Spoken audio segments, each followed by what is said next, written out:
जी, अस्सलाम वालेकुम। क्या हाल है आप लोगों के? खैरियत से? आज जो है हम लोग करेंगे फाइल परमिशन के हवाले से। और ओके, फाइल और डायरेक्टरी परमिशन थोड़ा इम्पोर्टेंट टॉपिक है क्योंकि बहुत ज़्यादा आपको ये ऑपरेशंस करने पड़ते हैं लिनक्स के अंदर। जो फाइल्स और डायरेक्टरीज होती हैं उनकी परमिशन वगैरह चेंज करनी हो तो आप उसको किस तरह से चेंज करेंगे। तो जो मैं कमांड्स आपको बताऊंगा यूबंटू के लिए भी वही कमांड्स हैं जो आपके पास सेंटोस के अंदर या रेड हैट के अंदर है। ठीक है, तो दोनों में आप यूज़ कर सकते हैं इन कमांड्स को। तो लेट्स सपोज हम आज यूबंटू को ही ले लेते हैं पहले और इसके अंदर ही सारे ऑपरेशंस करते हैं ताकि बाद में फिर सेंटोस के अंदर भी आप वही सेम काम कर सकते हैं। तो अभी अगर मैं यहाँ पे आपको कुछ फाइल हमारे पास पड़ी हुई हैं, कोई आउटपुट दिखाता हूँ ls-l/। तो अगर आप देखें तो ये जो रूट की डायरेक्टरी है उसके अंदर मैंने लॉन्ग लिस्ट आउटपुट लिए ls-l, या खाली अगर ll कमांड भी दे दें तो उससे भी यही सेम आउटपुट आपके पास आएगी। तो इसमें हम लोगों ने जब स्टार्ट किया था फाइल सिस्टम नेविगेशन को तो उसमें हमने देखा था, बाकी चीज़ें तो हमने चेक की थी। अब आज जो हमने टॉपिक डिस्कस करना है उसमें ये थी जो लाइन है इसको हमने चेंज या अगर मॉडिफाई करना हो तो वो किस तरह करेंगे। तो इसमें आपको फाइल या डायरेक्टरीज दोनों नज़र आ रही होंगी। तो यहाँ पे जो फर्स्ट ये स्ट्रिंग आपको नज़र आ रही है ये किसी भी फाइल या डायरेक्टरी की परमिशन और उसकी टाइप को डिफाइन कर रही होती है कि उस फाइल या डायरेक्टरी के ऊपर क्या परमिशन लगी हुई है और अगर हमने उनको चेंज करना है तो किस तरह से चेंज करेंगे। और उसके बाद यहाँ पे आपके पास दो इंटेंटिटीज आ रही हैं, रूट एंड रूट। तो ये फर्स्ट रूट है, ये यूजर ओनर को डिफाइन कर रहा है कि इस डायरेक्टरी, रेलिवेंट डायरेक्टरी अगर ये फाइल है या डायरेक्टरी है तो इसका जो यूजर ओनर है वो रूट है। और जो सेकंड रूट आपको नजर आ रहा है ये बेसिकली ग्रुप ओनर होते हैं, ये वाला, this is called group owner. तो इस फाइल या डायरेक्टरी का जो ग्रुप ओनर है, ठीक है, तो ग्रुप ओनर की जो राइट्स होंगे वो हम याद दिखाएंगे यहाँ पे। ये राइट्स हम अभी आते हैं और ये यूजर ओनर है, ये ग्रुप ओनर है। और सॉरी, लिनक्स में जो तीसरी एंटिटी होती है वो अदर्स की होती है। तो उसके अलावा अगर परमिशन सेट करनी है तो ये तीन एंटिटीज होती हैं। तो दो तो जरूर बातें यहाँ पर डिफाइंड है और तीसरी को हम परमिशन के थ्रू भी डिस्कस करेंगे। तो अभी जो टॉपिक हमने डिस्कस करना है उसमें हमने ये देखना है कि परमिशंस अगर हमने सेट करनी हो लिनक्स के अंदर फाइल या डायरेक्टरीज के ऊपर तो वो किस तरह सेट करेंगे। विंडोज के अंदर तो आप डायरेक्टली राइट क्लिक करते हैं किसी भी फाइल या फोल्डर के ऊपर, प्रॉपर्टीज में जाके सिक्योरिटी टैब में जाके और परमिशंस चेंज कर लेते हैं। ठीक है, तो एग्जैक्टली यहाँ भी ग्राफिकल में ऐसे ही है। आप अगर बैकएंड के ऊपर, तो मैं ये दिखाता हूँ आपको यहाँ पे, फॉर एग्जाम्पल ये टेस्ट फाइल बनी हुई है तो इसके राइट क्लिक करेंगे, इसकी प्रॉपर्टीज में अगर आप जाएं तो परमिशन की टैब आ रही है और यहाँ पे आपके पास देखें ये ओनर आ रहा है, यूजर ओनर, ग्रुप कौन सा होगा और अदर्स, तीन किस्म की परमिशन डिफाइन होती है। तो यहाँ से बड़ा स्ट्रेट फॉरवर्ड है, तो आप यहाँ बता सकते हैं कि इसको रीड राइट परमिशन है, रीड ओनली की परमिशन है, रीड राइट, रीड ओनली। तो ये परमिशन तीन किस्म की होती हैं, कोई परमिशन नहीं देनी, read only, read and right. ठीक है, और एक और होती है जिसे कहते हैं हम एग्जीक्यूट परमिशन कहते हैं, तो वो भी हम देखते हैं कि वो हम किस तरह दे सकते हैं। तो ये देखें एग्जीक्यूट की नीचे आ रही है allow executing file as program. तो ये खैर परमिशन टैब आ रही होती है एंड इट्स वेरी इजी कि हम यहाँ से बैठ के तो परमिशन सेट कर लें और अपना काम चला लें। बट अगेन जो हम बार बार डिस्कस कर रहे हैं क्योंकि हमने आगे चल के ऑटोमेट करना है, टास्क को स्क्रिप्टिंग करनी है, तो हमें CLI बेस्ड जो कमांड्स होती हैं उनके थ्रू फाइल और डायरेक्टरीज के ऊपर जो परमिशन चेंज करनी है वो किस तरह होगी, तो वो सीखना है हमें। तो उसके लिए ओवरऑल दो कमांड्स हैं जो कि इस टॉपिक के अंदर हम यूज करेंगे mostly, chmod command change mod और chown कमांड चेंज ओनरशिप। ये दो कमांड्स को हम डिफरेंट वेरिएशन में देखते हैं क्योंकि जारी बात है आप लोगों ने अपना भी स्क्रिप्ट लिखना है और जो एग्जिस्टिंग स्क्रिप्ट ऑलरेडी आपकी किसी कंपनी को ज्वाइन करते हैं या नेट से सर्च करते हैं तो वहाँ पे जो स्क्रिप्ट्स पड़े होंगे आपको, तो उनको रीड करने के लिए यू हैव टू नो कि जी क्या क्या वेरिएशंस हो सकती हैं कि जिसके थ्रू हम परमिशन असाइन कर सकते हैं।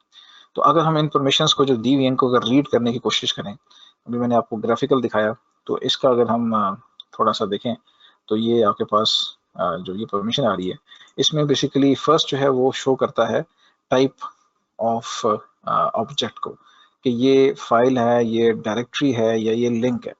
तो small l stands for link file, link directory या link file. D stands for directory, and अगर कुछ भी नहीं है जैसा यहाँ पे खाली हाइफन आ रहा है तो इट मीन्स के दिस इज फाइल। तो ये एक टाइप डिफाइन कर रहा होता है। और उसके बाद 9 करेक्टर्स होते हैं, ठीक है, 9 करेक्टर्स होते हैं। फर्स्ट 3 करेक्टर्स जो हैं ये रीड राइट एंड एग्जीक्यूट, ये ओनर परमिशन होती है, जो ओनर होता है, यूजर ओनर जिसे हम कहते हैं, उसकी परमिशन होती है। सेकंड जो परमिशन स्ट्रिंग होती है रीड राइट एग्जीक्यूट, ये नजर आ रही है आपको, सॉरी हाईलाइट, हाँ ये वाली, ये होती है ग्रुप की। और तीसरी जो परमिशन स्ट्रिंग है, जो लास्ट 3 कैरेक्टर्स हैं, वो है अदर्स के हवाले से। तो अपेरेंटली इस पर्टिकुलर लिंक फाइल के ऊपर बोथ यूजर्स को, ग्रुप को और अदर्स को फुल राइट्स हैं। लेकिन अगर हम थोड़ा सा देखें मजीद तो यहाँ पे इधर थोड़ा सा देखें नीचे, स्लैश बूट की पार्टीशन है, बड़ी इंपॉर्टेंट पार्टीशन है। लिनक्स का जो बूट सिस्टम है सारा, वो सारा का सारा यहाँ पे पड़ा हुआ है, बूट इमेज यहीं से ही वो स्टार्ट करता है और यहाँ से फिर आगे कंट्रोल जो है वो मेन जो प्रोसेस है लिनक्स का सिस्टम डी के नाम से, सिस्टम डी में उसको ट्रांसफर करता है। तो इस पर्टिकुलर डायरेक्टरी की परमिशन अगर आप देखें तो यहाँ पे रीड राइट एग्जीक्यूट यूजर की परमिशन है, और सेकंड में अगर आप देखें तो ओनली रीड एंड एग्जीक्यूट नजर आ रहा है आपको। राइट की जगह पे खाली हाइफन है, विच मीन्स के राइट की परमिशन ग्रुप को नहीं है, ठीक है। और इसी तरह जो लास्ट 3 है वो भी इसी तरह रीड एंड एग्जीक्यूट, ये डायरेक्टरी है स्लैश रूट, इस पे अदर्स को रीड एंड एग्जीक्यूट की परमिशन। तो इसको हम इस तरह से रीड करते हैं बेसिकली। जब भी हम किसी भी फाइल को ओपन करेंगे, अगर मैं फॉर एग्जाम्पल करंट डायरेक्टरी में बैठा हूँ तो यहाँ पे अगर आप देखें तो मेरे पास ये ID RSA आ रहा है, तो ये मुझे बता रहा है कि जी के आपके पास एक फाइल पड़ी है और इसके ऊपर ये बेसिकली मेरी पब्लिक की है, जो आपको याद होगा कल मैंने कॉपी की थी। तो इसकी परमिशन बाय डिफॉल्ट जो है वो क्या आ रही है, रीड राइट, जो ओनर है यूजर ओनर, ग्रुप को भी रीड की है और आपके जो अदर्स हैं उनको भी रीड की है। तो अगर फॉर एग्जांपल यहाँ पे रीड की जगह पे तीनों हाइफन होते तो इसका मतलब है कि कोई परमिशन नहीं है, नन, नथिंग, जिस तरह आपको यहाँ पे नजर आ रही होगी। ये एक swap.image फाइल पड़ी हुई है और यहाँ पे सिर्फ यूजर ओनर को रीड राइट की परमिशन है, बाकी ना ग्रुप को कोई परमिशन है और ना ही कोई आपकी अदर्स को कोई परमिशन है। तो ये परमिशन स्ट्रिंग होती है लिनक्स के अंदर, जिसको हमने चेंज करना होता है with respect to our requirement. और बाज़ जब आप कोई सर्विस कॉन्फ़िगर कर रहे होते हैं, आगे चल के हम करेंगे भी सही, जिस तरह अपाची की अगर मिसाल लूँ या इंजन एक्स की मिसाल लूँ, लेट्स सपोज वेब सर्विस की बात करते हैं, जहाँ ये बेसिकली 2 वेब सर्वर्स हैं जिनको हम डिप्लॉय करते हैं टू होस्ट आवर वेबसाइट्स।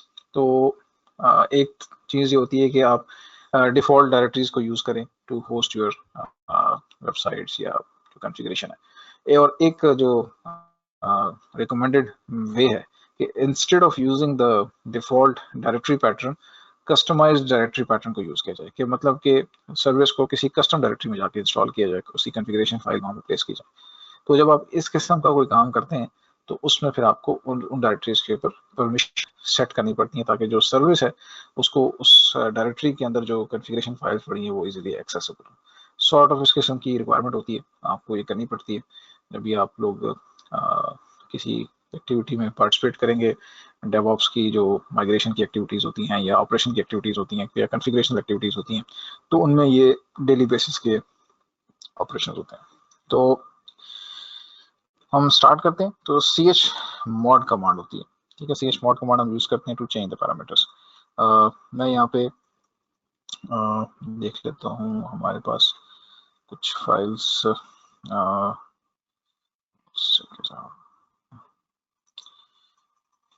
यहाँ पे पड़ी फाइल्स हमारे पास, या खुद से क्रिएट कर लेते हैं, mkdir cdir,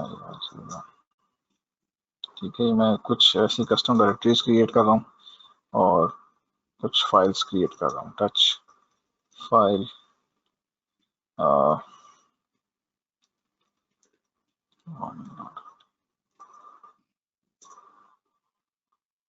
अच्छा, तो ये बेसिकली ये जो टच कमांड है फाइल के अंदर प्लेसेस में मैंने 1 से 10 ये मैंने रेंज दी है। तो अगर बैकएंड के ऊपर आप देखें तो उसने ये 10 फाइलें क्रिएट कर दी हैं। तो अगर आप इस तरह करना चाहें तो ये वही रेगुलर एक्सप्रेशन का यूज़ है कि आप रेगुलर एक्सप्रेशन यूज़ करना चाहें तो आप यूज़ कर सकते हैं। अच्छा, अगर हम ls करें तो ये हमारे पास कुछ डायरेक्टरीज और फाइल्स हैं, और मैं अगर ls -l करूँ तो ये मेरे पास मुझे दिखा रहा है कि जब आप कोई किसी यूज़र से डायरेक्टरी क्रिएट करते हैं तो उसकी डिफ़ॉल्ट परमिशंस ये होती हैं, और जब वो फाइल क्रिएट करते हैं तो उसकी डिफ़ॉल्ट परमिशन ये होती है। ठीक है, अब हमने अगर लेट्स सपोज हमारी कोई रिक्वायरमेंट है और हमने इन्हीं डायरेक्टरीज या फाइल की कोई परमिशंस वगैरह चेंज करनी है। ठीक है, बिफोर डूइंग दिस मैं एक काम करता हूँ कि मूव फाइल 6 10। अच्छा, एक मैंने ये काम किया कि मैंने जो 6 से 10 तक जो फाइल्स थी 5 मैंने इसी डायरेक्टरी 01 के अंदर भेज दी। ठीक है, तो 5 फाइल वहाँ भेज दी just to make different operations. अच्छा, यहाँ पे ना दो मेथड हैं परमिशन चेंज करने के। एक होता है सिंबॉलिक मेथड और एक होता है न्यूमेरिक मेथड। ठीक है, हम पहले सिंबॉलिक मेथड करते हैं, वो बहुत आसान है। न्यूमेरिक मेथड भी आसान है और उसको समझना इतना मुश्किल नहीं है। तो दोनों मेथड करते हैं स्क्रिप्टिंग में, या आपको जो फाइल्स ऑलरेडी आपको मिलेंगी उनके अंदर दोनों किस्म की कमांड्स होंगी जो आपको डॉक्यूमेंटेशंस मिलती हैं, तो इसलिए दोनों को आपको समझा देता हूँ। फर्स्ट हम सिंबॉलिक मेथड देख लेते हैं। अब लेट्स सपोज हम ऐसी फाइल को ले लेते हैं, फाइल 1 को। अगर इसकी मैं परमिशन रीड करूं तो इस वक्त ये इसकी जो यूज़र को परमिशन है वो रीड राइट की है, और आपके जो ग्रुप को परमिशन है वो भी रीड राइट की है, और अदर्स को रीड ओनली की है। तो लेट्स सपोज मैं चाहता हूँ कि जो ये परमिशन है इसको मैं चेंज करना चाह रहा हूँ। मैं ये कहना चाह रहा हूँ कि ये जो फाइल 1 है इस पे यूज़र को तो रीड राइट की मैं रहने देता हूँ, लेकिन जो ग्रुप है उसको भी रीड कर देता हूँ, और अदर्स को मैं कहता हूँ कि कोई परमिशन नहीं होगी। ये मेरा लेट्स सपोज कुछ सिनेरियो है। ठीक है, तो इसके लिए हम क्या करेंगे, chmod कमांड हम यूज करेंगे, और chmod कमांड में हम पहले सिंबॉलिक मेथड देख लेते हैं। सिंबॉलिक मेथड में कुछ चीजें हैं, मैं आपको थोड़ा सा बता देता हूँ। सबसे पहले हम आते हैं सिंबॉलिक मेथड में। ठीक है, इसमें यूजर के लिए यूजर के लिए हम स्मॉल यूज करेंगे, ग्रुप के लिए हम जी यूज करेंगे, अदर्स के लिए हम ओ यूज करेंगे, और अगर हमने तीनों पे परमिशन लगानी होगी तो उसके लिए हम स्मॉल ए यूज करेंगे। तो ये सिंबॉलिक मेथड है। और परमिशन जो होती है वो क्या होती है, रीड की राइट, रीड की आर, राइट की डब्ल्यू, और एग्जीक्यूट की एक्स। ठीक है, एग्जीक्यूट की परमिशन हम स्पेशल केस में, फाइल के केस में हम ये एग्जीक्यूट की जो परमिशन देते हैं, ये बेसिकली जब हम कोई स्क्रिप्ट फाइल लिख रहे हो या कोई प्रोग्राम लिख रहे हो, और उसको बाद में हमने बैच फाइल या स्क्रिप्ट फाइल में तौर पे हमने रन करना हो, या बाइनरी फाइल के तौर पे, तो फिर हम उस फाइल को एग्जीक्यूटेबल फाइल बना देते हैं। तो अक्सर आपने देखा होगा कि बाय डिफॉल्ट एग्जीक्यूट की परमिशन आपको कहीं भी नजर नहीं आ रही।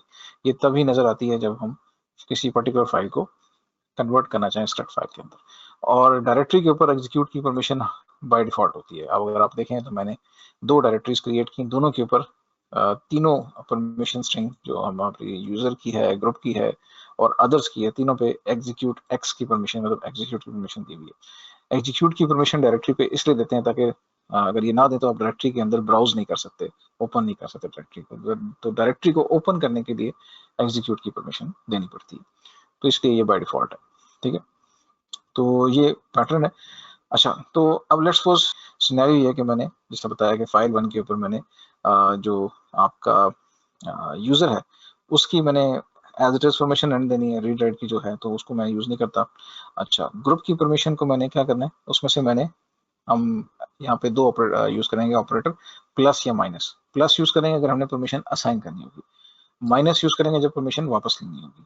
तो लेट्स सपोज मैं इसमें से पहले ग्रुप में से लेट्स सपोज मैं से कहता हूँ कि रीड की परमिशन रहने दे और राइट की परमिशन ले ली, तो माइनस डब्ल्यू कर देंगे, तो ग्रुप से राइट की परमिशन खत्म हो जाएगी। कॉमा रख के उसके बाद अदर्स में से लेट्स सपोज मैं कहता हूँ कि लेट्स सपोज अदर्स को राइट की परमिशन दे देते हैं। ठीक है, फिलहाल हम वो दूसरा बाद में देखते हैं केस, मैं इसको राइट की परमिशन दे देता हूँ। ठीक है, अदर्स को, और आगे हम बताएंगे फाइल किस फाइल के केस, तो हम कहते हैं जी फाइल 1। तो ये मैंने उसको बताया तो उसने एक्सेप्ट कर लिया। तो अब अगर मैं ls -l करूं, तो अब अगर आप देखें फाइल 1 के ऊपर कि यूजर की परमिशन को हमने डिस्टर्ब नहीं किया था, ग्रुप की परमिशन पहले रीड राइट थी, अब खाली रीड होगी, और अदर्स की रीड थी खाली, वो रीड राइट होगी। तो इस तरीके से आप यूजिंग सिंबॉलिक मेथड आप चेंज कर सकते हैं। लेट्स सपोज अगर आप देयर इज अ सिनेरियो, मैं फाइल 2 को ओपन करता हूँ, फाइल 2, और अक्सर होता है लिनक्स के अंदर बहुत ज़्यादा आपको आप देखेंगे आपके साथ होगा कि कुछ बाज़ केसेस में हमें पासवर्ड जो है या जो इंक्रिप्शन की होती है या हैश की होती है, इन दैट केस तो हमें ना वो किसी फाइल में प्लेन टेक्स्ट में लिखनी पड़ती है, मजबूरी होती है। लेट्स सपोज मैंने यहाँ पे एक पासवर्ड लिख दिया कि कैपिटल लेट्स सपोज कोई भी फॉर्मेट हो सकता है स्टूडेंट, और मैं उसका पासवर्ड लेट्स सपोज लिख दूँ कैपिटल ABC@12345, ठीक है। तो ये मैंने यूजर लिख दिया और स्पेस देके पासवर्ड लिख दिया, एस्केप किया, राइट किया, बाहर आ गया, ठीक है। अब मेरी इस फाइल के अंदर मेरा पासवर्ड है। तो लिनक्स में बाज़ औक़ात आपको जब ऐसी फाइल जिसमें पासवर्ड आपने सेव किया हो प्लेन टेक्स्ट के अंदर, तो उसमें आपकी कोशिश होती है कि सिर्फ जो ओनर है उसको सिर्फ परमिशन हो, रीड राइट की बाकी किसी को परमिशन ना हो। इन दैट केस फिर आप क्या करेंगे, अगर आपने ये सिनेरियो आपने ये परमिशन चेंज करनी है तो chmod करेंगे, और फाइल 2 में आप चाहेंगे कि यूजर को तो रीड राइट की परमिशन हो, ठीक है। और दूसरी जो आपके पास यहाँ पे, बल्कि कुछ केसेस में तो राइट की परमिशन यूजर से भी ले ली जाती है कि बाद में ओवरराइट कर देंगे, क्योंकि आप बाद में एज ए सुपर यूजर के तौर पे उसको ओवरराइट कर सकते हैं।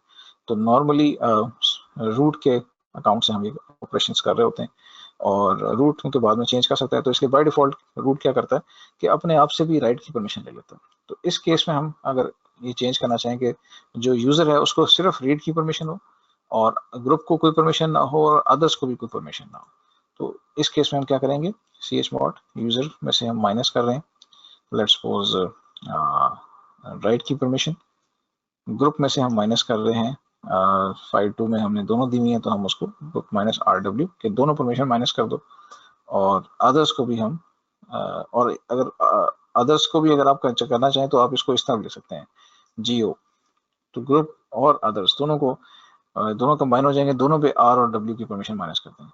इस तरह से भी कर सकते हैं आप। तो लेट्स सपोज हम इसी तरह से करने देते हैं, और आगे मैं फाइल का रेफरेंस देता हूँ फाइल 2, ठीक है। तो मैं इसको एंटर करता हूँ, तो इसने यूजर की परमिशन में से राइट की परमिशन निकाल ली, और ग्रुप और अदर्स में से राइट और रीड राइट दोनों की निकाल ली। तो अब अगर हम लॉन्ग लिस्ट करेंगे तो यहाँ पे आप देखें, तो यहाँ पे फाइल 2 को सिर्फ जो इसका ओनर है, यूजर ओनर, उसको सिर्फ रीड करने की एक्सेस है, बाकी ग्रुप्स को और अदर्स को सबको हमने परमिशन खत्म कर दी। तो ये सिनेरियो हम यूज करते हैं जब हमने पासवर्ड वगैरह या कोई ऐसे कंटेंट्स जो कि हम किसी और यूजर को नहीं शो कराना चाह रहे, तो इन दैट केस फिर आपको स्टेट पे रखने पड़ते हैं। तो अगर आप इसको कैट करेंगे फाइल 2 को, तो क्योंकि आप यूजर हैं, ओनर हैं, तो ये आपको दिखा देगा। लेकिन अगर आप किसी और ग्रुप से या किसी और अकाउंट से आएंगे तो ये आपको एक्सेस डिनाइड या परमिशन डिनाइड देगा। इवन अगर आप इसको VIM करना चाहें फाइल 2 को, तो ये देखें नीचे रीड ओनली आ रहा है, बिकॉज हमने राइट की परमिशन भी उसको नहीं दी हुई। तो अगर राइट की परमिशन देनी है तो फिर आपको chmod कमांड से यूजर को राइट की परमिशन देनी पड़ेगी, और उसके बाद फिर आप आगे फाइल 2 दे देंगे। तो उसके बाद फिर अगर आप देखें तो अब आप राइट कर सकते हैं। तो इस तरह से ये परमिशंस मैनेज होती हैं। This is called symbolic method. अब लेट्स सपोज मैं फाइल 1 को स्क्रिप्ट फाइल बनाना चाह रहा हूँ, ठीक है। मैं कहता हूँ VIM फाइल 1, और स्क्रिप्ट फाइल, अगर हम शेल स्क्रिप्टिंग की बात करें तो लेट्स सपोज मैं एक सिंपल सी कमांड लिख देता हूँ, बिन बैश शेल बताते हैं इसको, शीबैंग कहते हैं बेसिकली। शेल स्क्रिप्ट जब आप लिखते हैं तो सबसे पहली लाइन आप ये लिखते हैं कि बैश शेल कौन सा होगा, ये हम शेल स्क्रिप्ट में दोबारा भी पढ़ेंगे। तो लेट्स सपोज मैं इसे कहता हूँ कि जी मुझे डेट बताए, एक सिंपल कमांड दे रहा हूँ, और मुझे जो है वो df-h जो है वो आपकी जो पार्टीशंस होती हैं डिस्क की, उनकी आपको स्टेट बताता है, ठीक है। तो इस तरह की कुछ कमांड्स मैं दे रहा हूँ। लेट्स सपोज हम इसको बस ये डेट कमांड कर लेते हैं, और मैं इसको स्केप किया। अच्छा, ये जस्ट लाइक विंडोज के अंदर जिस तरह बैश फाइल होती है, तो लिनक्स के अंदर हम स्क्रिप्ट फाइल इसको कहते हैं। लेकिन अभी ये स्क्रिप्ट फाइल नहीं बनी। स्क्रिप्ट फाइल बनाने के लिए, या किसी भी फाइल को अगर आप प्रोग्राम फाइल बनाना चाहते हैं या स्क्रिप्ट फाइल बनाना चाहते हैं, तो उसके लिए फिर आपको एग्जीक्यूट की परमिशन देनी पड़ती है। तो इन दैट केस फिर आप क्या करेंगे, chmod, हम कहते हैं तमाम तीनों, यूजर को भी, ग्रुप को भी और अदर्स को भी। तो उसके लिए हम बजाय मैं ये भी यूज कर सकता हूँ UGO+X और आगे फाइल 1, ये कमांड भी ठीक है।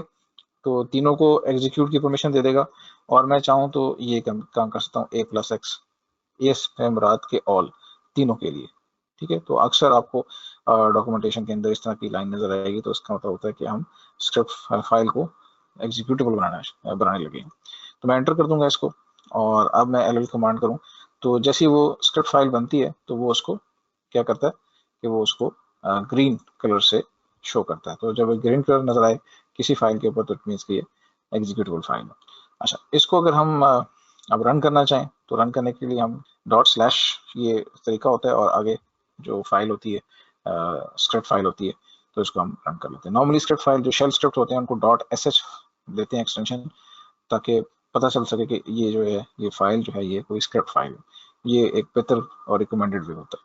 तो अगर मैं इसको एग्जीक्यूट करूं तो ये देखें, ये इसने मुझे ऊपर डेट बताई, डेट कमांड की आउटपुट आई, और नीचे इसने मुझे df-h कमांड की आउटपुट आई। तो ये जो कमांड है ये मुझे जितनी भी मेरी इस वक्त सिस्टम की पार्टीशंस हैं ये उनकी मुझे डिटेल बता रहे हैं कि ये क्या पार्टीशन है। वैसे मैंने एक एग्जांपल रन की है। अभी आगे चल के हम एडवांस स्क्रिप्टिंग करेंगे तो उसमें हम कुछ लूपिंग स्ट्रक्चर और कुछ थोड़ा बहुत कंडीशंस अप्लाई करेंगे, और एंड सो ऑन, थोड़ा सा रीजनेबल जो हमारे डेवऑप्स के ऑपरेशंस होते हैं उनके हवाले से हम स्क्रिप्ट्स देखेंगे। तो ये सिर्फ आपको बताने के लिए ताकि आपको परमिशंस का पता हो कि किस तरीके से आपने परमिशंस को यूज करना है। तो ये इसको हम कहते हैं सिंबॉलिक मेथड। और एक होता है न्यूमेरिक मेथड में थोड़ा सा इंस्टेड ऑफ हम जो ये कैरेक्टर्स यूज कर रहे हैं हम नंबर्स यूज करते हैं, 3 नंबर्स यूज करते हैं, ठीक है। और वो नंबर्स किस तरह यूज करते हैं, बेसिकली अगेन जो अगर आप यहाँ पे देखें तो यहाँ पे आपके पास, अच्छा एक और चीज, अच्छा आप चाहते हैं कि फॉर एग्जांपल मैं डायरेक्टरी की परमिशन भी मैंने अभी अप्लाई नहीं की, तो डायरेक्टरी के ऊपर परमिशन भी इसी तरह से अप्लाई होती है जिस तरह फाइल के ऊपर होती है। लेट्स सपोज इस डायरेक्टरी की परमिशन अगर आप करना चाह रहे हैं कि जी ये जो ग्रुप है इसको जो है वो रीड एंड एग्जीक्यूट हो और अदर्स को कोई परमिशन ना हो, ठीक है। यूजर ओनर को फुल परमिशन हो, लेकिन ग्रुप को हम रीड एंड एग्जीक्यूट और अदर्स को हम कुछ भी नहीं देना चाह रहे। तो इन दैट केस हम क्या कमांड देंगे, chmod ग्रुप, और जो है उससे हम माइनस कर लेंगे राइट की परमिशन, और अदर्स में से हम माइनस कर लेंगे रीड एंड एग्जीक्यूट की परमिशन, ठीक है। तो ये मैं करके, और आगे मैं cdir 01 सी डायरेक्टरी 01 दे दी, ये मैंने एंटर कर दिया। अब अगर मैं लॉन्ग लिस्ट करूं तो यहाँ पे ये देखें कंटेंट्स चेंज होंगे। अब जो यूजर ओनर है उसको फुल परमिशन है, ग्रुप को रीड एंड एग्जीक्यूट है, और अदर्स को बिल्कुल कोई परमिशन नहीं है। अच्छा, अगर मैं lscdir 01 करूं, यहाँ पे वही परमिशन है जो कि फाइल की हमने जब क्रिएट की थी तो हमने दी थी, आपको नजर आ रही होंगी, ठीक है।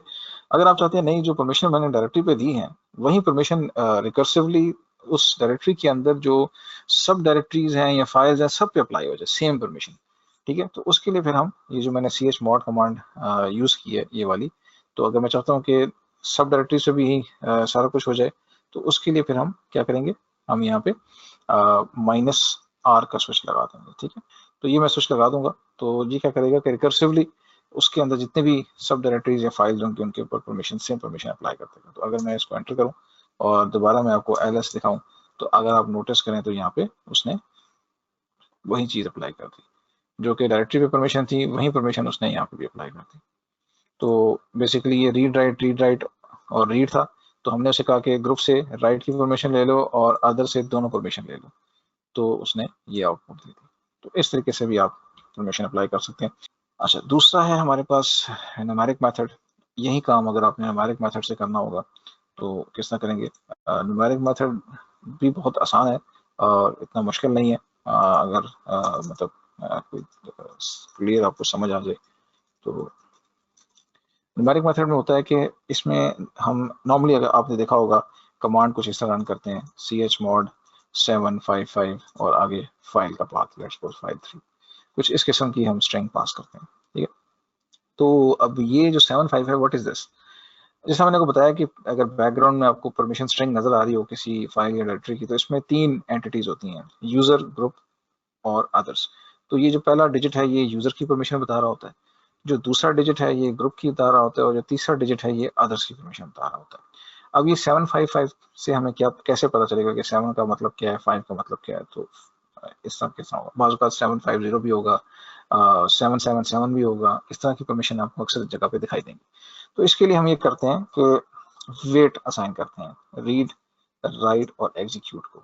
रीड का जो वेट होता है वो 4 होता है, राइट का वेट जो है वो 2 होता है और एक्स का वेट जो है वो एग्जीक्यूट का 1 होता है, ठीक है।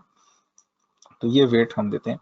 अब लेट्स सपोज इसी ऊपर जो कमांड मैंने दी है chmod 755, इसका मतलब ये होता है कि जो यूजर ओनर है उसको 7 का मतलब है कि 4 + 2 + 1 तीनों परमिशन है, रीड राइट एग्जीक्यूट तीनों देनी है, ठीक है।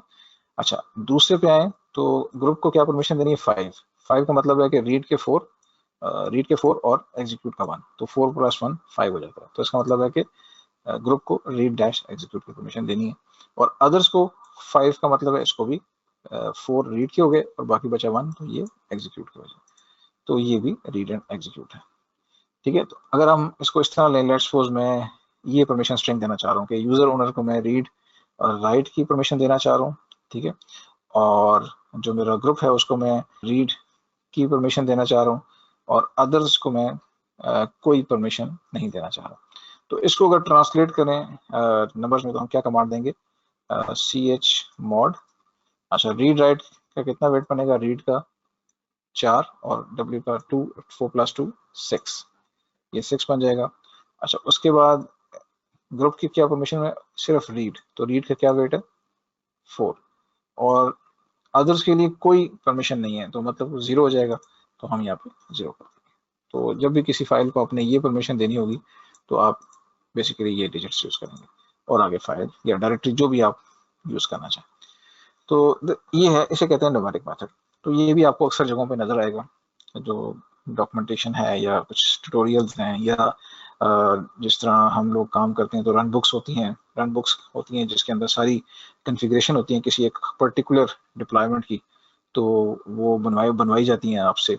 तो बड़ी वो सेल्फ एक्सप्लेनेटरी होती हैं, उसके अंदर सारी कुछ डिफाइन होता है, हर किसी का पार्ट लिखा होता है और हमने बस एट द टाइम ऑफ जब हम लोग ऑपरेशन स्टार्ट करना होता है, क्योंकि नॉर्मली जब कोई अपग्रेडेशन आप करते हैं या कोई डिप्लॉयमेंट करते हैं तो बड़ी उसे कहते हैं ना कि थिन सी विंडो होती है, क्योंकि जो आपका कस्टमर होता है वो आप उसके पीक आवर्स, क्योंकि आजकल ग्लोबली ऑपरेशन चल रहे होते हैं तो 24/7 पीक आवर्स ही होते हैं, बट वो आपको हार्डली 30 मिनट्स की विंडो देता है या लेट्स सपोज ज़्यादा से ज़्यादा 1 घंटे की विंडो दे देगा वीकेंड के ऊपर कि जी इस पे आप जो भी आपने अपग्रेड करना है या नई डिप्लॉयमेंट नया फीचर डिप्लॉय करना है तो आप कर लें, क्योंकि सारी बात है उस डिप्लॉयमेंट से करंट जो सिस्टम डिप्लॉयड है उसको कुछ अफेक्ट हो सकता है। तो इस पॉइंट ऑफ व्यू से विंडो बड़ी शॉर्ट होती है। तो उस केस में फिर हम क्या करते हैं कि रन बुक्स बना लेते हैं, हर किसी का पार्ट लिखा होता है और उसकी पहले हम टेस्ट एनवायरनमेंट के अंदर टेस्टिंग कर लेते हैं। तो क्योंकि टाइम कम होता है तो इसलिए हर किसी को सोचने का टाइम नहीं होता, self explanatory everything is written. तो उन तमाम में आपको ये चीज़ें लिखी हुई होती हैं और आपने जस्ट जाके कमांड को एग्जीक्यूट करना था। तो अगर आपको इस किस्म की कोई मिले चीज़ें तो उसमें इस तरह की कमांड्स यूज़ हुई होंगी, तो अगर आप उसको रीड करने के काबिल हो सकें कि जी ये chmod और अगर न्यूमेरिक मेथड दिया हो तो किस तरह होगा। इसको अगर हम प्रैक्टिकली देखें तो लेट्स सपोज हम फाइल 3 को ले लेते हैं। फाइल 3 की मैं परमिशन इसी मॉड से चेंज करता हूँ। मैं ऐसे कहता हूँ कि यूज़र ओनर को मैं रीड राइट एग्जीक्यूट की दे देता हूँ फुल, और ग्रुप ओनर को मैं रीड एंड एग्जीक्यूट की और अदर्स को भी मैं जो है वो रीड एंड एग्जीक्यूट की देना चाह रहा हूँ। तो क्या परमिशन होगी? लेट्स सपोज हम क्या करेंगे, chmod यूज़र ओनर को हम read write execute full permission देना चाह रहे हैं, तो रीड के 4, राइट के 2 और एग्जीक्यूट का 1, टोटल हो गया 7। ग्रुप को हम देना चाह रहे हैं 5, मतलब रीड एंड एग्जीक्यूट, तो रीड के 4 और एग्जीक्यूट का 1, और अदर्स को भी हम रीड एंड एग्जीक्यूट देना चाह रहे हैं तो उसका भी 5 हो जाएगा, और उसके बाद हम फाइल 3 कर देंगे। ये तो वो है जो कि हम प्रपोज कर रहे हैं। एग्जिस्टिंग परमिशन क्या बन रही है इसकी? अगर आप इसको रीड करें तो ये सिर्फ रीड राइट है, मतलब ये 4 + 2 6 और ये भी 6 और ये 4 ओनली। तो ये इस वक्त जो इसकी करंट परमिशन है न्यूमेरिक मेथड में वो 664 है। तो अब मैं इसको 755 से चेंज कर रहा हूँ। तो लेट्स सी, इसको एंटर करते हैं और उसके बाद हम इसको लॉन्ग लिस्ट करते हैं। तो अब यहाँ पे हमारे पास फाइल 3 जो है वो देखें, ये 7 फुल परमिशन होगी क्योंकि हमने 7 कहा था, ये 5 रीड एंड एग्जीक्यूट और 5 रीड एंड एग्जीक्यूट, क्योंकि हमने तीनों को एग्जीक्यूट की परमिशन दे दी है तो उसने ऑटोमेटिकली फाइल को एग्जीक्यूटेबल डिक्लेयर कर दिया, ठीक है। अनटिल अनलेस के हर बात हमने अभी तक कुछ लिखा नहीं उसके अंदर। तो अगर मैं लेट्स सपोज करूंगा भी सही फाइल 3 तो उधर बात है उसके अंदर कुछ है नहीं तो कुछ भी नहीं दिखाएगा। लेकिन अगर मैं फाइल 1 को करूंगा तो फाइल 1 को तो क्योंकि उसके अंदर ऑलरेडी मैंने कुछ कमांड्स दी हैं स्क्रिप्ट फॉर्मेट में तो उसने लिख दी। तो इस तरीके से आप न्यूमेरिक मेथड को यूज कर सकते हैं by using this operation. Clear है? मतलब इसमें इसकी प्रैक्टिस कीजिएगा। मैंने जो आपको डॉक्यूमेंट भी शेयर किया लैब को तो उसमें इसकी अच्छी खासी प्रैक्टिस हो जाएगी आपकी। तो 2 मेथड हैं इसके, न्यूमेरिक और सिंबॉलिक मेथड। अच्छा, इसके अलावा नेक्स्ट जो हमारे पास कमांड है वो है ओनरशिप चेंज करने की। अब लेट्स सपोज मैं अगर कोई ओनरशिप चेंज करना चाहता हूँ कि ये इस वक्त करंट फाइल का जो स्टेटस है यहाँ पे हमारे पास लेट्स सपोज हम फाइल 4 या 5 देखते हैं तो ये इसका जो यूजर ओनर है वो स्टूडेंट है और ग्रुप ओनर जो है वो भी स्टूडेंट है। तो मैं चाहता हूँ कि लेट्स सपोज एक डायरेक्टरी हम दोनों पे अप्लाई करते हैं, पहले फाइल पे देखते हैं फिर डायरेक्टरी पे आते हैं। तो फाइल पे लेट्स सपोज मैं चेंज करना चाहता हूँ कि मैं कहता हूँ कि ये स्टूडेंट ही रहे और इसको मैं चेंज करके लेट्स सपोज मैं कोई और ग्रुप स्टूडेंट की जगह लेट्स सपोज मैं रूट को देना चाहता हूँ कि जी रूट इसका ग्रुप ओनर बन जाए। ठीक है, तो इस किस्म की अगर आपने चेंज करना हो यूजर ओनर या ग्रुप ओनर तो फिर आप ये कमांड कौन सी यूज करते हैं, chown कमांड। एक चीज हमेशा याद रखिएगा कि जिस फाइल और डायरेक्टरी के अंदर ओनरशिप में रूट इन्वॉल्व है तो उसके लिए फिर आपको सूडो यूज करना पड़ेगा। अभी तक उसने हमसे सूडो की रिक्वायरमेंट नहीं ली। उसकी रीजन ये है कि क्योंकि सारी जो फाइलें मैंने क्रिएट की हैं या जो डायरेक्टरी के अंदर ऑपरेशंस कर रहा हूँ वो सब की सब ओनरशिप किसकी है, उसी करंट यूजर की है। तो अगर मैं किसी ऐसे फाइल या डायरेक्टरी की ओनरशिप चेंज करने की कोशिश करूंगा या परमिशन चेंज करने की कोशिश करूंगा जिसमें कोई और ओनर है उसका तो वो मुझसे कहेगा कि जी you need to execute this permission command using sudo। ठीक है, तो chown करते हैं जी हम इसको और मैं लेट्स सपोज करता हूँ कि जी chown का जो सिंटेक्स होता है वो ये होता है कि जी आप यूजर ओनर बताएंगे कॉलन ग्रुप ओनर बताएंगे कौन ग्रुप ओनर होगा और आगे फाइल या डायरेक्टरी का पाथ। तो फॉर एग्जांपल हम कहते हैं यूजर ओनर स्टूडेंट ही रहेगा और ग्रुप ओनर रूट कर दो। ठीक है, और आगे फाइल लेट्स सपोज 4 में कर देता हूँ। अगर अब यहाँ पे लेट्स सपोज मैं इसको एंटर करता हूँ ये उसने कहा जी कि changing ownership of file not permitted. क्यों उसने परमिट मुझे नहीं किया, बिकॉज मैंने जिस आपको बताया अभी कि रूट जहाँ पे इन्वॉल्व हो जाए तो you need to execute this command using sudo। तो मैं इसको sudo करूंगा तो ये मुझसे पासवर्ड लेगा एंड दैट्स इट। तो अब मैं अगर दोबारा करूं तो ये देखें यहाँ पे ओनरशिप चेंज हो गई है। ठीक है, इस तरीके से आप chown कमांड के थ्रू, और इसमें ज़रूरी नहीं कि आप दोनों दें। जिस तरह लास्ट केस में हमने जो कमांड दी थी उसमें हमने ये किया था कि chown स्टूडेंट एंड रूट, क्योंकि हमें स्टूडेंट तो ऑलरेडी ही ओनर है तो आप इसको इस तरह से भी दे सकते हैं, खाली अगर आपने ग्रुप चेंज करना हो तो कॉलन और आगे रूट। तो वो यही समझेगा कि आप सिर्फ ग्रुप ओनर चेंज करना चाह रहे हैं। तो अब लेट्स सपोज मैं अगर एक ग्रुप बना लेता हूँ sudo group add share grp ऐसा कोई नाम दे देते हैं। ठीक है, और अब मैं से कहता हूँ कि sudo chown colon share grp और सेम फाइल 4। तो सिर्फ अब मैं ग्रुप ओनर चेंज कर रहा हूँ तो मैं इसको एंटर करूंगा और अब मैं दोबारा लॉन्ग लिस्ट करूंगा तो अब यहाँ पे ये देखिए शेयर ग्रुप आ गया इंस्टेड ऑफ रूट। तो इस तरीके से आप ओनरशिप चेंज कर सकते हैं। अब अगर इसको हम डेवऑप्स के सिनेरियो में या वैसे देखें प्रैक्टिकल सिनेरियो में तो लेट्स सपोज मैं चाहता हूँ कि ये जो सी डायरेक्टरी है ये मैंने बनाई है शेयरिंग डायरेक्टरी। तो मेरे जितने भी कुछ सेट ऑफ यूजर्स हैं तो वो इस डायरेक्टरी के अंदर जो कंटेंट्स हैं उनको व्यू कर सकें। ठीक है, तो इसके लिए मैं क्या करूँगा, जो बेस्ट वे है कि मैं जो इसका ग्रुप ओनर है वो मैं एक कस्टम ग्रुप बना दूं और जिस किसी को भी मैं उसको इसकी परमिशन ओनरशिप असाइन कर दूं उस ग्रुप की, और जिसको भी मैंने इसकी इस डायरेक्टरी की परमिशन देनी होगी तो मैं इसका उसको मेंबर बना दूंगा। तो यहाँ पे भी हम क्या करेंगे chown। ठीक है, और मैं ऐसे कहूँगा कि जनाब मैंने again ownership let's suppose student रहने दो और साथ में जो मेरे पास ग्रुप ओनर है वो ये शेयर ग्रुप हो जाएगा और डायरेक्टरी कौन सी है, सी डायरेक्टरी 01।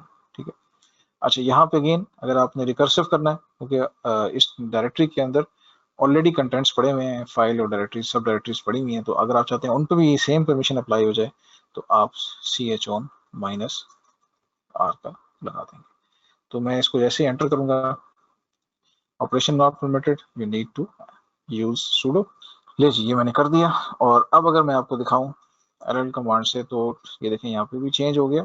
और अगर मैं आपको ll cdir 01 का दिखाऊं, तो यहाँ पे भी ये देखें, ये विद इन द जो फाइल था उसमें जितनी फाइल्स पड़ी हुई थी उन सब के ऊपर ये चेंज हो गया। तो इस तरीके से हम चाहें तो उसको चेंज कर सकते हैं। ये जो ऊपर नजर आ रही है आपको 2 लाइन, ये आपको बता रही है कि ये आपकी जो पेरेंट डायरेक्टरी है, इमीडिएट पेरेंट डायरेक्टरी, उसकी परमिशन है। और उसके ऊपर जो उसकी सुपर पेरेंट डायरेक्टरी है, जो कि प्रोफाइल डायरेक्टरी आपकी, उसकी ये परमिशन है। तो ये आपको बेसिकली यहाँ पे बता रही है। अभी आप किसी भी यूजर को इस ग्रुप का मेंबर बना देंगे, शेयर ग्रुप का, तो ऑटोमेटिकली इस डायरेक्टरी के ऊपर उसको रीड एंड एग्जीक्यूट की परमिशन, अगर आपने राइट की परमिशन भी देनी है इसके ऊपर, तो आप सिंपली क्या करेंगे, sudo chmod, और उसके बाद आप परमिशन दे देंगे इसको कि लेट्स सपोज न्यूमेरिक मेथड से कर लेते हैं, तो आप यूजर ओनर को भी 77, लेट्स सपोज मैं कहता हूँ 5, या लेट्स सपोज अदर्स को आप कोई परमिशन देना चाह रहे हैं, तो दिस इज अ सिक्योर वे, तो 770। तो यूजर को भी फुल राइट्स, ग्रुप को भी फुल राइट्स, और अदर्स को कोई राइट्स नहीं। और आगे हम इसको cdir 01 कर देते हैं, और फॉर रिकर्सिव ऑपरेशन -r भी लगा देते हैं, तो ये अप्लाई हो जाएगा। ठीक है जी, तो ये आपका था परमिशन का टॉपिक। और ये परमिशन CentOS के अंदर भी वैसे ही है जैसे Ubuntu के अंदर थी, सेम कमांड है, कोई डिफरेंस नहीं है। बिल्कुल आप इसी तरीके से यहाँ पे भी आप काम कर सकते हैं। नेक्स्ट टॉपिक है सॉफ्टवेयर पैकेज इंस्टॉलेशन और process management. Software package installation से मुराद ये है कि नॉर्मली जब आप कोई भी इंस्टेंस लिनक्स का रन करते हैं, तो सबसे पहला काम जो होता है, जो रिकमेंडेड होता है, कि आप उसको अपडेट करें मशीन को, और उसके बाद उसके ऊपर जो भी सर्विस आपने इंस्टॉल करनी है या कॉन्फ़िगर करनी है वो आप कर रहे हैं इसके ऊपर। तो यहाँ पे अगर हम देखें तो हमारे पास CentOS की मैं पहले देता हूँ, फिर मैं Ubuntu पे भी आता हूँ, क्योंकि यहाँ पे थोड़ा सा चेंज है।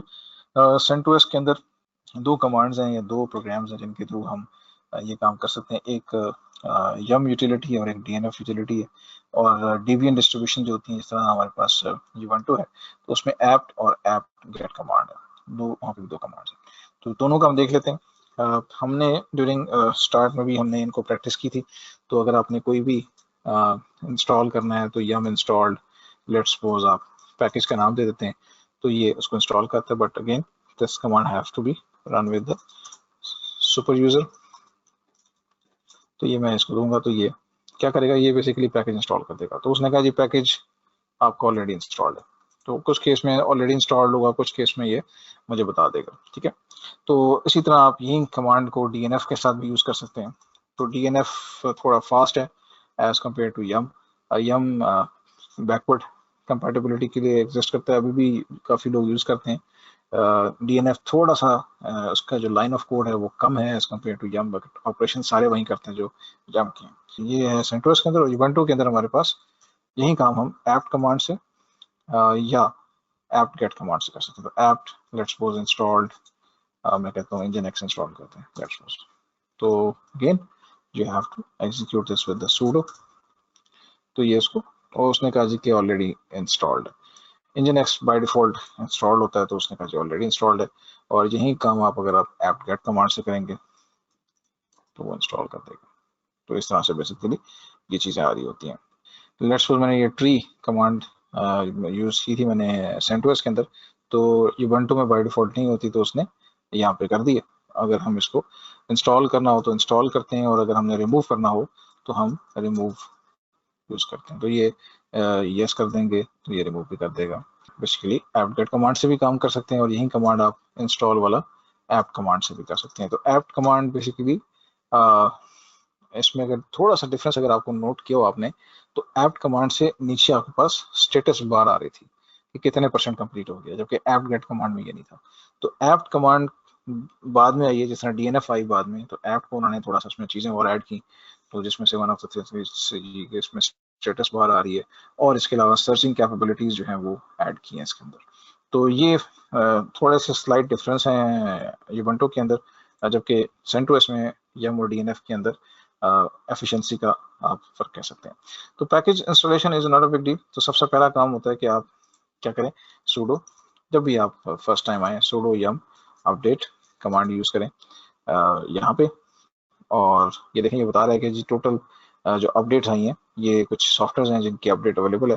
तो अगर आप यस कर देंगे, apt is better than apt get. Apt get की ही सबसेट है बेसिकली, आप समझ लीजिए, उसमें कुछ कुछ एडिशनल चीज़ें हैं, इम्प्रूव किया है कुछ कुछ चीज़ों को, तो आप उसको जो है वो यूज़ कर सकते हैं। दोनों में कोई फ़र्क नहीं है, बज़ाहिर कोई फ़र्क नहीं लगेगा आपको, लेकिन आउटपुट में जैसा मैंने आपको भी दिखाया कि स्टेटस बार आ रही थी, वो आपको फ़ायदा दे सकती है।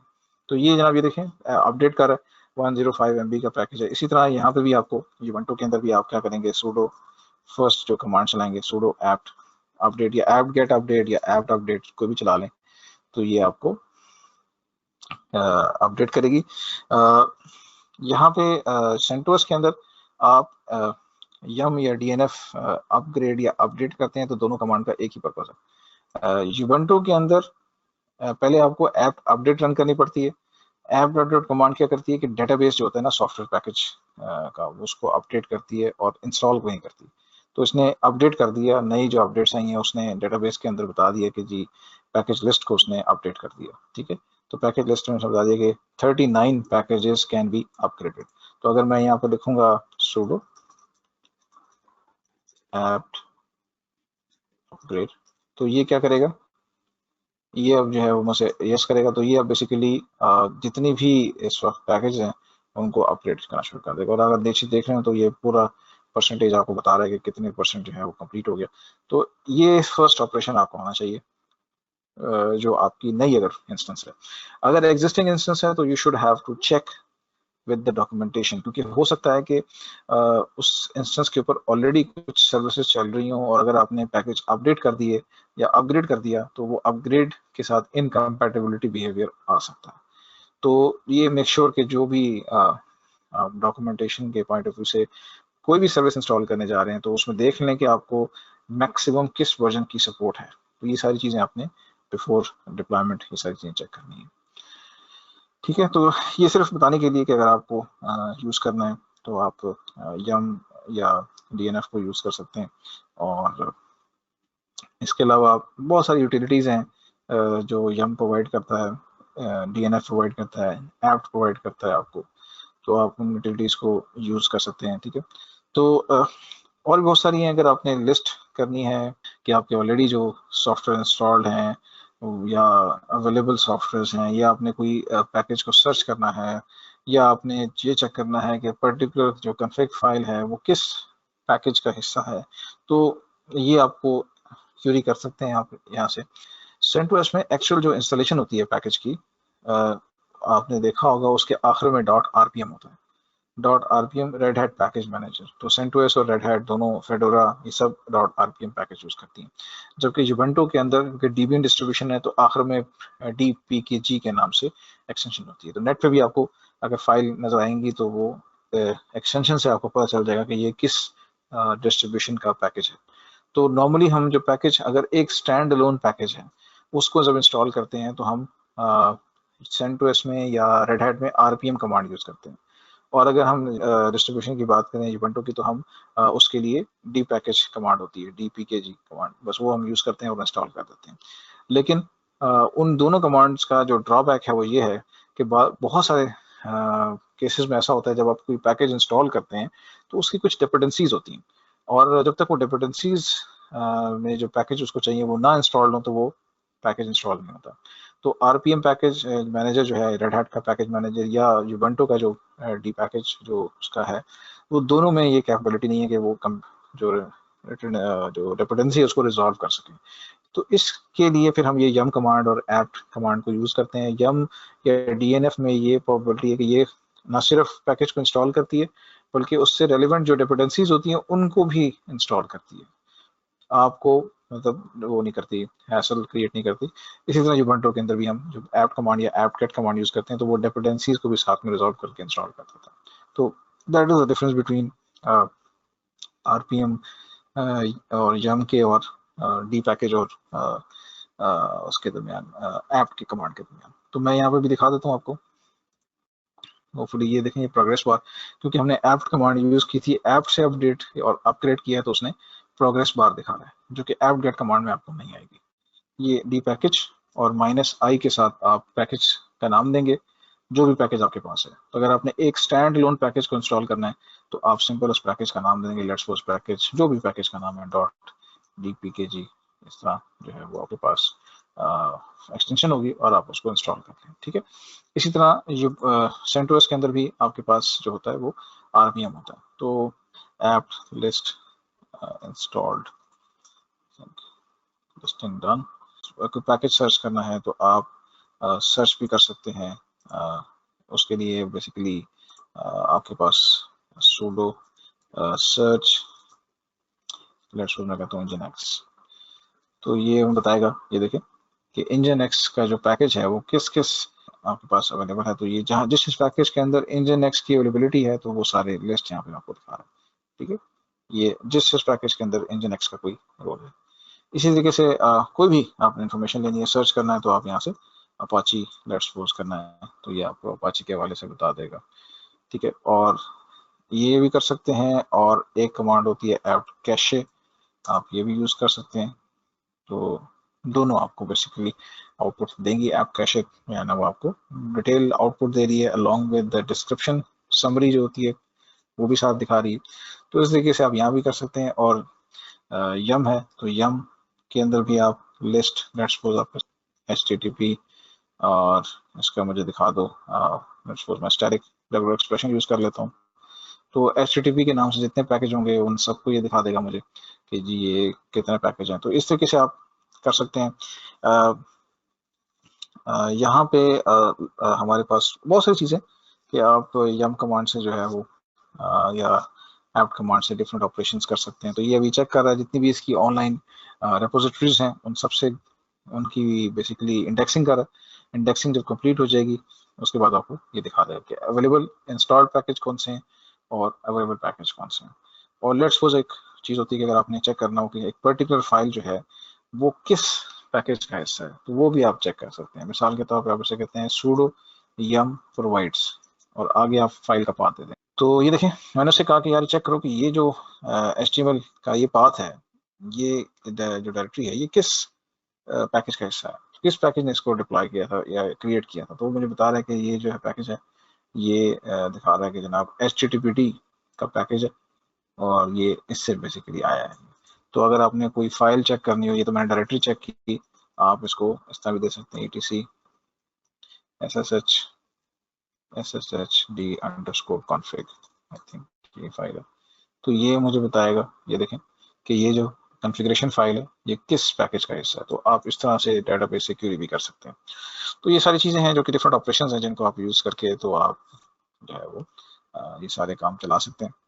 अगर आपने थोड़ा सा फास्ट करना है, ये सभी मैंने जब यम कमांड को हमने कहा कि जी हमें दिखाओ कि कौन कौन से पैकेज अवेलेबल हैं HTTP के नाम से जो शुरू होते हैं, तो उसने थोड़ा सा टाइम लिया इंडेक्सिंग की। तो अगर आप उस चीज़ से बचना चाह रहे हैं तो फिर आप जो है वो कमांड यूज़ कर सकते हैं। हम यहाँ पे यूज़ कर लेंगे मेक कैश। ठीक है, तो ये देखें वही काम ये कर लेगा और बार बार आपको दोबारा से तो मेटा डाटा उसने क्रिएट कर लिया और अब आपको ज़्यादा फास्ट ये बताएगा। तो अगर आप क्लीन करना चाह रहे हैं, यही जो मैंने भी काम किया इसको, तो ये आप उसको क्लीन ऑल कर दें तो ये सब कुछ जो है ना उड़ा देगा। और दोबारा कैशे बनाना चाह रहे हैं, बाज़ का कैशे जो है वो डर्टी हो जाती है, तो आप उसको रिफ्रेश करना चाह रहे हैं तो फिर आप उसको दोबारा से कैशे बना सकते हैं। तो ये इस तरह की सारी कमांड्स आपको जो है वो मिलती हैं। ये वो कमांड्स हैं जो कि नॉर्मली हम नहीं यूज़ करते, बहुत कम यूज़ करते हैं। जब हमें एक्चुअल में डिप्लॉयमेंट कर रहे होते हैं तो फिर हमें इन कमांड्स की ज़रूरत पड़ती है या कोई पैकेज तलाश करना हो। ठीक है, तो आप जो लिनक्स के इंस्टॉल्ड पैकेज मैंने बताया था कि RPM कमांड होती है, उससे भी इंस्टॉल कर सकते हैं -ivh और आगे कोई भी पैकेज का नाम दे दें, पैकेज डॉट, आगे हम करेंगे इंशाल्लाह पैकेज डॉट RPM, तो ये उसको इंस्टॉल कर देगा। और हम क्यूरी भी कर सकते हैं RPM -qa, क्यूरी करें ऑल जितने भी आपके इंस्टॉल्ड पैकेज नहीं उनकी लिस्ट जनरेट करना शुरू कर देता है। तो इस तरीके से आप जो है वो इन सॉफ्टवेयर पैकेज मैनेजमेंट की कमांड्स को यूज़ कर सकते हैं। ऐप के केस में तो मुझे नहीं मिली, लेकिन यम के केस में आपके पास हिस्ट्री भी आती है। यम हिस्ट्री कमांड दिया करेंगे तो ये आपको बताया कि आपने अब तक कितने ऑपरेशंस किए हैं यम कमांड या डीएनएफ कमांड के थ्रू, ये उनकी डिटेल आ रही है। तो लेट्स सपोज अगर मैंने ये VSFTPD को इंस्टॉल किया, ठीक है, ये मैंने इंस्टॉल किया, तो मैं कहता हूँ कि नहीं, ये फिर बाद में मैंने खैर रिमूव भी कर दिया। तो अगर मैं अनडू करना चाहूँ अपने किसी भी ऑपरेशन को यहाँ पे, तो लेट्स सपोज मैंने ये जेट इंस्टॉल किया या मैंने ये HTTPD इंस्टॉल किया, तो ये बल्कि रिमूव VSFTPD वाला ऑपरेशन है। लेट्स सपोज मैं इसको कहता हूँ कि इसको अनडू कर दो। इसको अनडू का मतलब है कि वो जो मैंने रिमूव किया था वो रिमूव ना करे। तो उसके लिए यम हमें ये चीज़ें बेसिकली प्रोवाइड करता है, यम हिस्ट्री, और हम सूडो लगा देंगे। डिफरेंट वेरिएशंस हैं, सिर्फ आपको उसके लिए बता रहा हूँ। यम हिस्ट्री, अनडू, और आगे जो ये आईडी आई हुई है वो आईडी मेंशन कर देंगे। मैं लेट्स सपोज से कहता हूँ कि 6, तो 6 नंबर पे क्या है, रिमूव VSFTPD का ऑपरेशन मैंने किया था इस तारीख को, मैं ऐसे कहता हूँ कि इसको अनडू कर दे।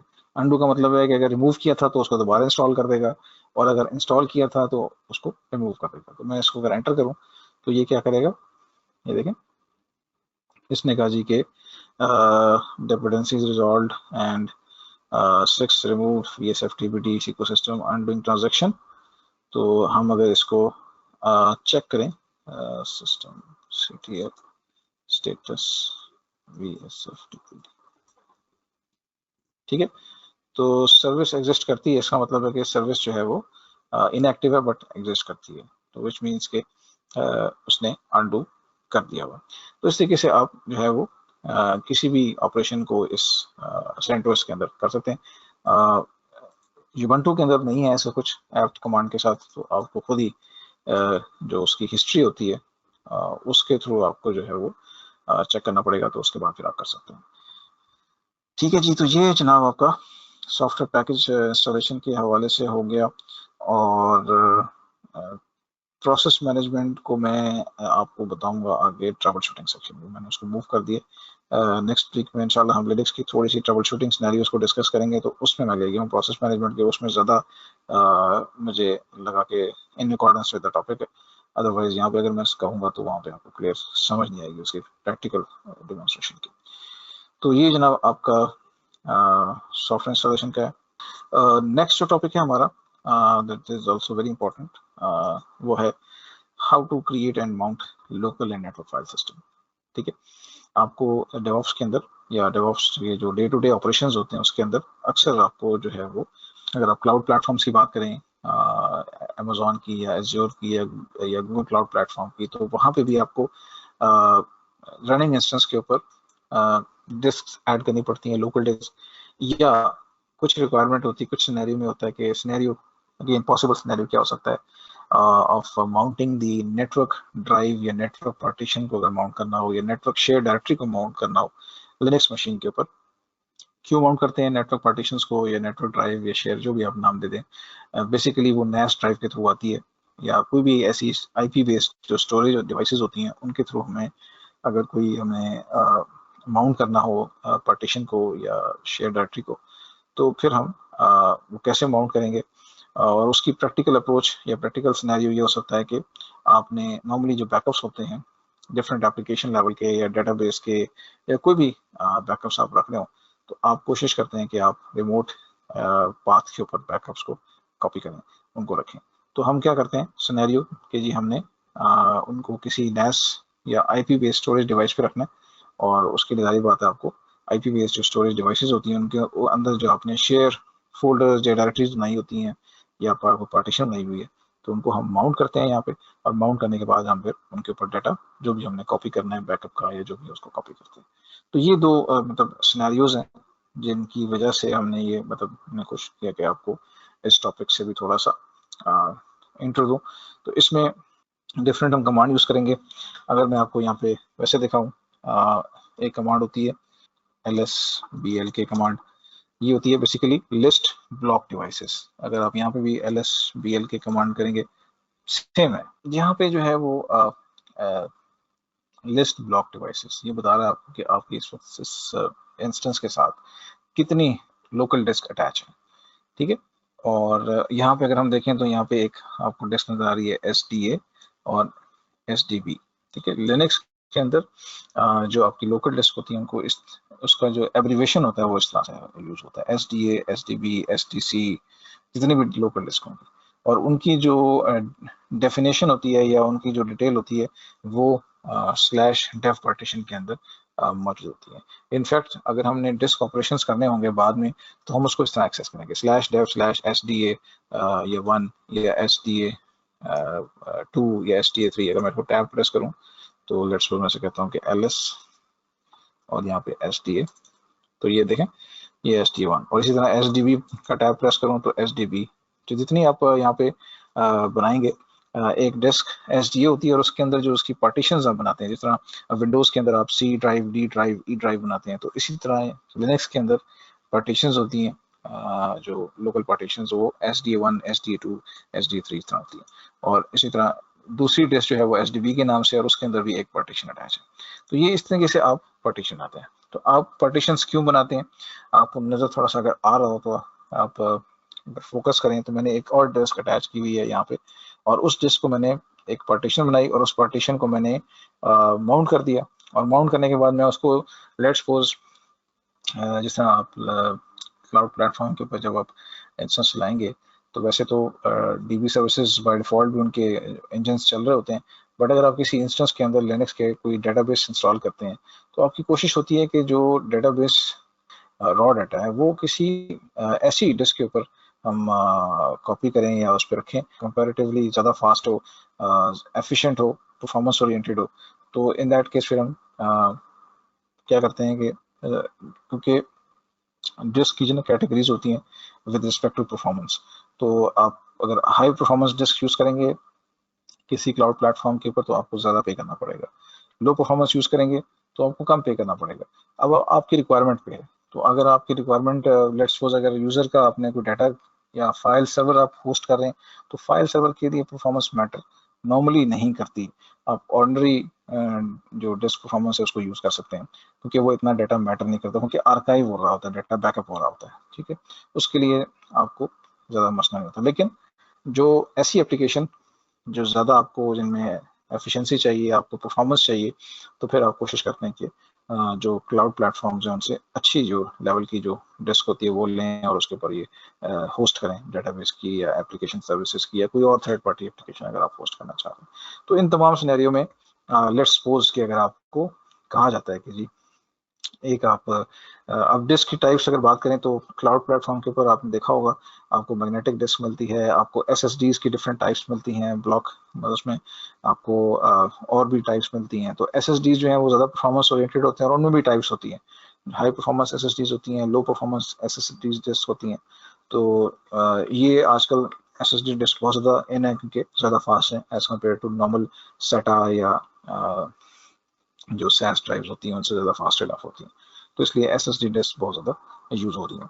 तो इस सारे सिनेरियो में फिर आपको जो है वो ये ऑपरेशन करना पड़ता है। ना सिर्फ ये ऑपरेशन करना पड़ता है बल्कि बाज़-औक़ात आपको उसको फॉर्मेट करके और फिर उसके ऊपर होस्ट करना पड़ता है। और एक और ऑपरेशन जो बहुत ज़्यादा हम करते हैं कि आपकी एग्जिस्टिंग पार्टीशन में लेट्स सपोज जो स्पेस थी वो ख़त्म हो गई और अब आप उसको एक्सटेंड करना चाह रहे हैं, मज़ीद उसमें डिस्क ऐड करना चाह रहे हैं और फिर उसको आप रही बात है उसको किस तरह से रीसाइज भी करेंगे, ठीक है। अब लेट्स सपोज अगर ये डिस्क है 9.8 GB की और ये सारी कंज्यूम हो गई है तो अवेलेबल 0 है, तो वो आपको कैसे पता चलेगा?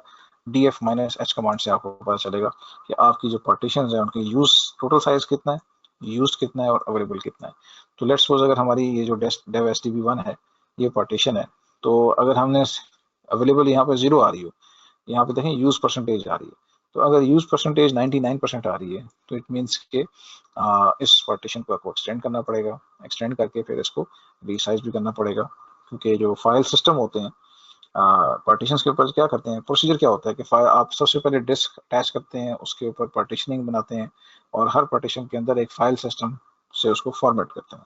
वो फाइल सिस्टम विंडोज के अंदर फैट NTFS थे और लिनक्स में वो ext4, ext3 या XFS फाइल सिस्टम हो सकते हैं। तो आप उससे उसको फॉर्मेट करके और यूज़ कर लेते हैं, माउंट कर लेते हैं किसी भी लिनक्स की डायरेक्टरी के ऊपर उस पार्टीशन को। लिनक्स में ऐसे ही होता है कि आप डिस्क को जो है वो डायरेक्टरी के ऊपर माउंट करते हैं, किसी भी डायरेक्टरी के ऊपर, या तो नई बना लें या एग्जिस्टिंग डायरेक्टरी के ऊपर उसको माउंट करते हैं। जबकि विंडोज के अंदर हम क्या करते हैं, हम ड्राइव लेटर असाइन करते हैं।